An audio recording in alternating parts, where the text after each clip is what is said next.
श्री स्वामी समर्थ. अनंतकोटी ब्रह्मांड नायक राजाधिराज योगीराज जगाचे चालक मालक पालक श्री स्वामी समर्थ महाराज यांना त्रिवार वंदन करते आणि आजच्या नवीन व्हिडिओला सुरुवात करते. आज आपण श्री गुरुचरित्र अध्याय 16वा घेणार आहोत. श्री गणेशाय नमः, श्री सरस्वते नमः, श्री गुरुभौम नमः, श्री कुलदेवताय नमः. श्री स्वामी समर्थ. सर्व शिष्य तीर्थयात्रेला गेल्यावर स्वतः सिद्धमुनी गुरुसेवेसाठी श्री गुरुच्या जवळ राहिले होते. श्री गुरु वैजनाथ तेथे 1 वर्ष होते तेव्हा एक ब्राह्मण श्री गुरुकडे आला आणि म्हणाला, महाराज, माझे मन स्थिर नाही. मला माझे गुरु फार टाकून बोलत आहेत, क्रोध करत आहेत, वेदशास्त्र न शिकवता इतर गोष्टी करायला सांगतात. मला त्यांचा वीट आला आहे.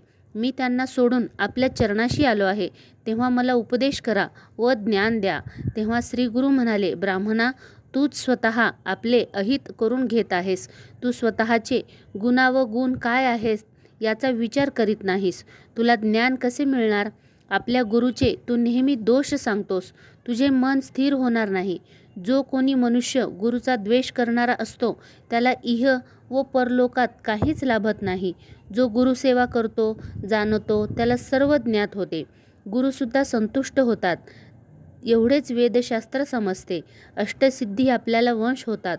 गुरु हाच ब्रह्मदेव, गुरु हाच शंकर, गुरु हाच नारायण स्वरूप आहे असा मनाचा आपण निर्धार केला पाहिजे. निर्धार करून गुरुसेवा करायला पाहिजे. अशा प्रकारची गुरुसेवा करणारे तो प्रसन्न झाला तर तात्काळ सर्व ज्ञान तो शिष्याला देऊ शकतो.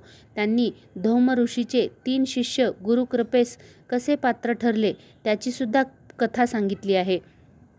धौम्य ऋषी आपल्या एक शिष्य वेद याला म्हणाले, तू शेतात जा व तेथील पिकाचे रक्षण कर. शेतातील धान्य आश्रमात घेऊन ये. गुरु आज्ञेप्रमाणे तो शेताकडे गेला आणि शेतातील तयार झालेल्या धान्याची तेथील नोकरासह कापणी, झोडणी वगैरे कामे करून धान्य पोत्यामध्ये भरून ठेवले.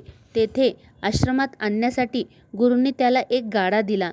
त्याला रेडा जुंपला व तो शेतातून धान्य आणण्यासाठी गेला. शेतातील 2 खंडी भात त्याने गाड्यावर ठेवले. एकीकडे रेडा व दुसरीकडे स्वतः तो असे दोघे मिळून गाडा आश्रमात आणू लागले. वाटेत एका ठिकाणी तो रेडा चिखलात फसला गेला. त्याला गाड्याच्या वजनामुळे पुढे जाताच येत नव्हते. परंतु गाडा ओढताना त्याच्या गळ्याला फास बसू लागला होता. म्हणून त्याने रेड्याच्या गळ्याचा फास काढला आणि गाड्यापासून त्याला सोडवले. शिष्यांनी केलेल्या प्रयत्नाची पराकाष्ठा पाहून गुरु त्याच्यावर प्रसन्न झाले. त्याला आलिंगन देऊन तू वेदशास्त्रात पंडित होशील असा देखील त्यांनी आशीर्वाद दिला. नंतर गुरु आज्ञेप्रमाणे तो आपल्या घरी आले. अशा प्रकारे धौम्य ऋषींनी अरुणी व उपमन्यू या आपल्या 2 शिष्यांची सुद्धा परीक्षा घेतली. त्यांची गुरुनिष्ठा व प्रेम पाहून त्यांनाही वेदशास्त्र संपन्न केले. नरसिंह सरस्वती त्या ब्राह्मणाला म्हणाले, गुरुला संतुष्ट केल्यास असहाय्य असे काहीच नाही. हे तुला माहीत असताना तू अविद्येमुळे व्यर्थ इकडे तिकडे भटकत आहेस. एकदा माणसाचे मन मोडले की ते पुन्हा एक होणे फार कठीण असते. हे ऐकून त्या ब्राह्मणाला पश्चाताप झाला. आपली चूक त्याच्या लक्षात आली. परंतु परत गुरुकडे जाण्यास त्याचे मन तयार होत नव्हते. म्हणून त्याने स्वामींना सांगितले, माझे शरीर गुरुद्रोह करणारे आहे. तेव्हा आता मला मरणाशिवाय दुसरा मार्ग नाही. तेव्हा श्री गुरूंनी त्याची समजूत घातली आणि त्याला अविचारापासून परावर्त केले. तेव्हा ब्राह्मणाने श्री गुरुच्या चरणी वंदन केले. तुम्ही जगद्गुरू असून त्रयमूर्तीचे अवतार आहेत, तरी आपण माझा उद्धार करावा असे देखील सांगितले.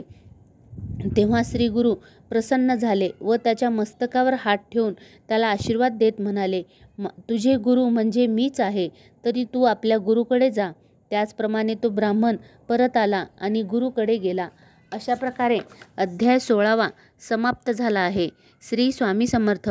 जय जय स्वामी समर्थ.